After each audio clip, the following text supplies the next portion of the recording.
Hi, I'm Kelley Vollmar, and I'm the Director of Jefferson County Health Department, and I'm joined this evening by County Executive Dennis Gannon. How are you, Kelley? Doing great. Good.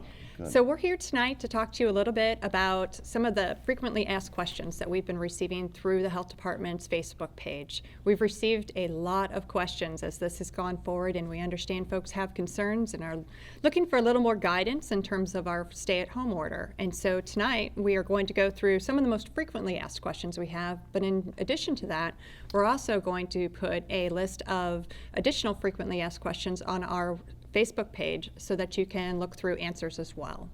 So with that, why don't we go ahead and get started? You know, we'll go ahead and start. And one of the questions that I think that probably we have, the county has received, as well as the health department, are similar. We both have the same concerns. We get the same requests. So right now we're going to start about, and we're going to talk about how the stay-at-home order is going to be enforced. And at first, we're going to take a soft approach. We're going to be issuing a letter or visiting that and have it delivered to whoever may be offending. And then at that point, if we have non-compliance, and last weekend we did have a case where we had to have an activity that had exceeded the stay-at-home order. We went over and we asked them to cease what they were doing, and they actually finished their single activity they were doing at the time. They complied and they went home. However, if they would not have complied and went home, then we are prepared to seek enforcement by the local courts. And I know there's been a lot of discussion that we have had with the courts, and they're absolutely willing to work and make sure that we help families keep their families safe. Absolutely. So Kelley, there's a lot of discussion on what essential services are. So maybe you can go and talk a little bit about what we've identified as essential services. So as far as essential services, we're looking at things that are needed for the health and safety and welfare of our residents. So things like grocery stores, gas stations, daycares to be provided for individuals who are providing services to keep us moving and going in society, as far as those pieces, as far as health and welfare. We've received some very specific questions on the website in terms of things like, is a vape shop an essential service? At this point in time, we would not consider a vape shop an essential service, but we would consider a small store that is providing groceries in a community that may be underserved and not have access to other means of getting those kinds of either medicines or food. So we're looking at really what are the specific things that are needed in order to keep people healthy and safe during this time. You know, and I might just say, Kelley, this is a stay-at-home order, which we just updated. There's some revisions in it, and it would be posted in the morning. And so it basically has a full list of the items that we have identified as essential businesses, essential products happening. So you might pay attention to that. And there's also a list of frequently asked questions in this order. And so by no means is it everything, but quite honestly, it's very, very lengthy. So we've worked together, tried to find out what is essential, and we're going to use that as our guideline and our benchmark for moving forward. I will just say this, going back a little bit to the stay-at-home order, you know, we can't make decisions to help families be responsible for taking care of their families. And everything we've talked about is really about safety. So, you know, there's been, talking about essential workers, one of the questions that you've received and I have received at the county is, will there be a permit or a card that will be given to the essential worker to get travel to and from, or say drop their children off at daycare or whatever? At this point, we have not identified any method to do that as far as you know, a card in your car. But let me just say this. You know, it still boils down to one thing. People are making life decisions for their family. And I understand that people feel they need to go to work, and if they're an essential worker, then they need to be doing that and keeping the services open that are required. So at this time, we do not have a card or a identifying decal that are going to be going into automobiles. I think the guidance is just keep your family safe.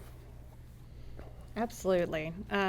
So the next question that we had received were, why are the insides of gas stations and convenience stores still open?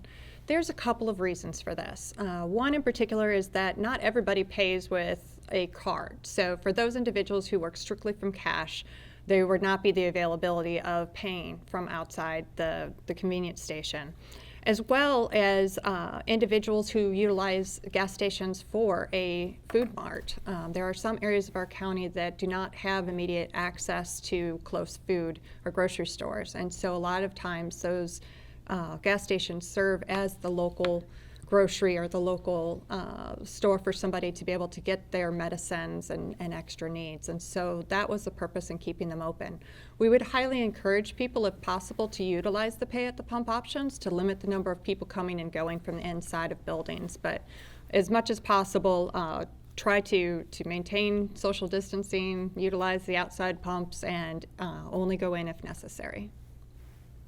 Kelley, thank you. Another question that comes up often, people are wanting to know, well, I have a court date or I need to do business in the county government.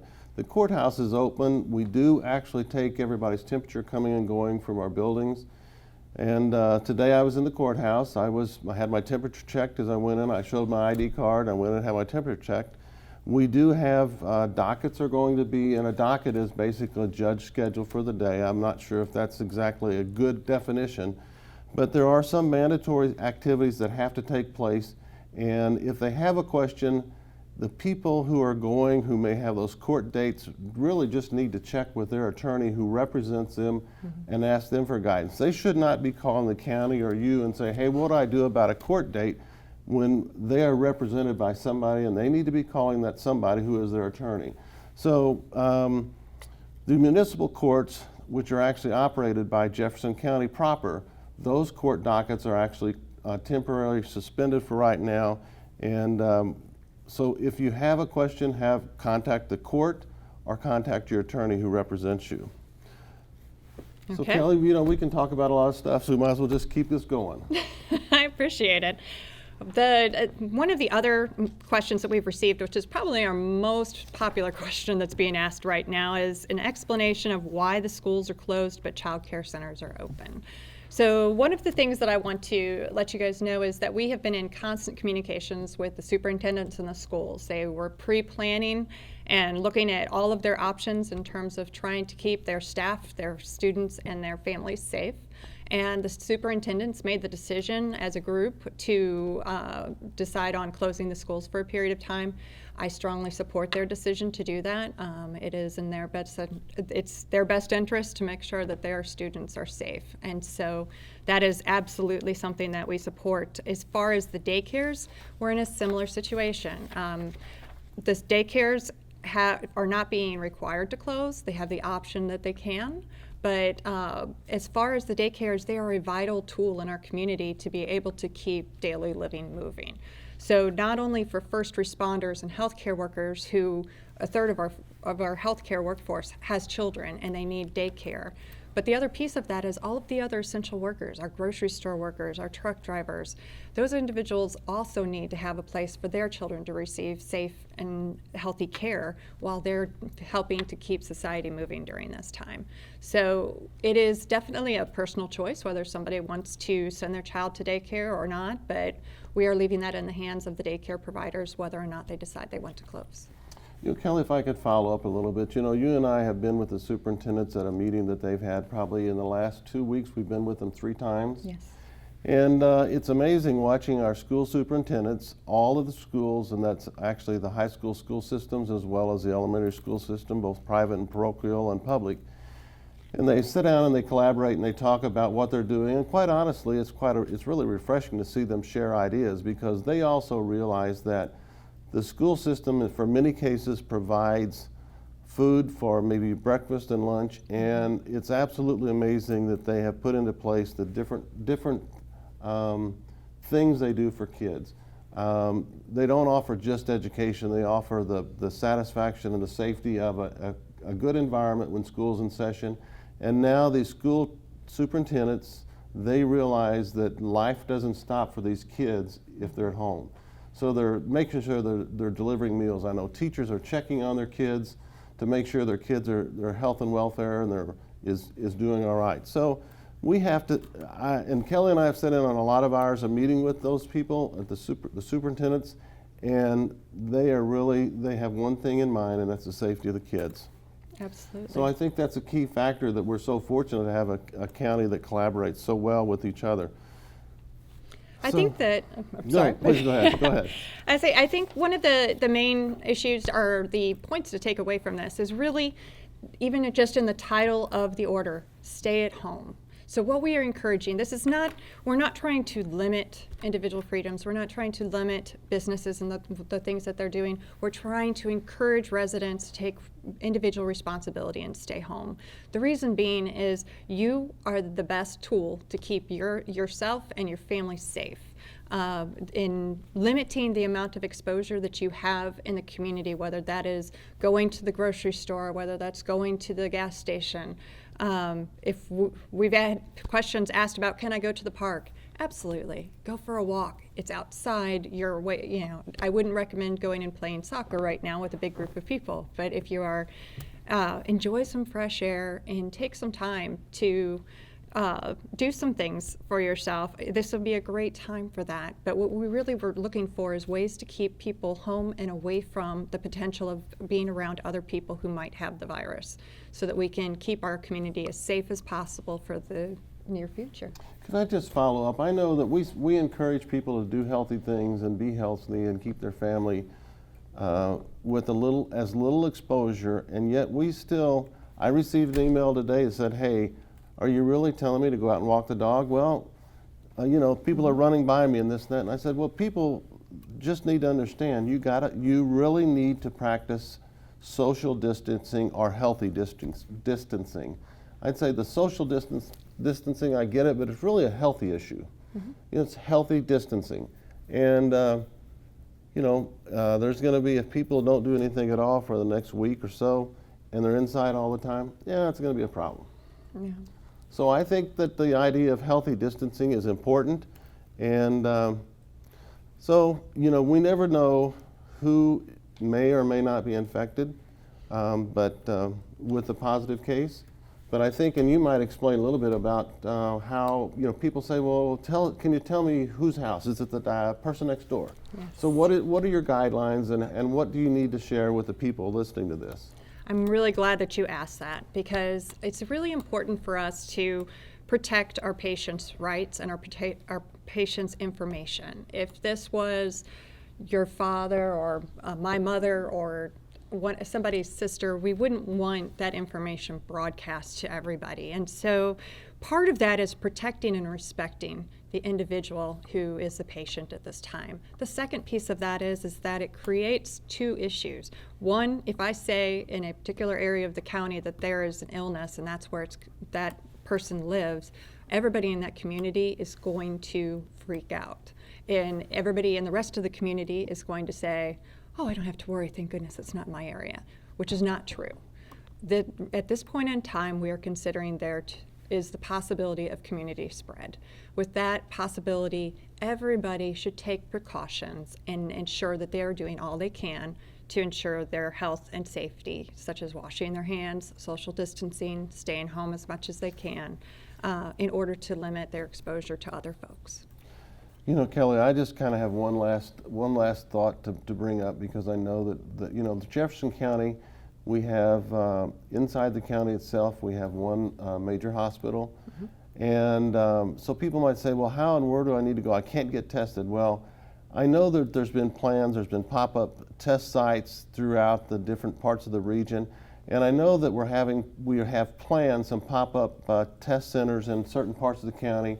I'm not so sure how soon those will be activated, but maybe you could share something, and you might just explain the fact that what they need to do if they're going to be going, they need to call ahead first. And so would you mind sharing that a little bit? Sure. There are plans to have a site within Jefferson County, and Mercy will be setting that up in the near future. We're looking at a potential opening date for Thursday. But the reason that isn't being advertised directly is because of the fact that we want to encourage folks, you need to call first. You have to call the Mercy phone line number in order to apply or go through a screening. That number is 314-251-0500. Again, that number is 314-251-0500. And you need to call that number first. They'll go through a screening process, they'll set up a time, and you'll actually receive an appointment time to go to the testing site to receive your services. At the testing site, it is extremely important to remember they do not allow drive-ups. So you can't just drive up and make an appointment that day. You have to call ahead and have an appointment, or you will not be able to be seen that day. But we are very encouraged to know that we're getting additional testing in the area. I'm excited to see some more resources available as they've been getting set up. I know that's been a concern, but it's definitely a resource that it has been extremely needed and will definitely make an impact on our numbers. And I think that should probably be said as well, is that the more community tests there are, the more opportunity there are for positives, the more opportunity there are for us to have our numbers grow like we've seen in some of our surrounding districts. So just having that in mind as people kind of watch the numbers over the next few days is that it's not something to become alarmed about. It's just that we're getting a lot more resources into the hands of our community so they have access. So one little very minor follow-up thing, we maybe should have talked about this at a first, but I guess if people are hearing this, they know how to find it anyway. But if you could share where you plan on posting it, and I will share where we plan on posting it, so that those of you who do hear this conversation we're having tonight, we're going to give you some opportunities on where it's going to be shared at as soon as we can get it there. And then please share it with your families and your loved ones, because you are going to make the difference. Either there is something that you can do today or tonight or the next 24 hours that can make things either extremely a lot better for you or a whole lot worse. So Kelley, where are you going to put your information at? Our information will be listed on the Jefferson County Health Department Facebook page. And we're going to have ours on Jefferson County, Missouri Facebook page, as well as Jefferson County, which is jeffcomo.org. Thank you. Thank you. I would say this has been great, and I encourage you, if you have additional questions, to email us at director@jeffcohealth.org, and we will work with those to get information out onto our frequently asked questions website, and we'll be back in touch. Thank you, Kelley. Thank you. Mm-hmm.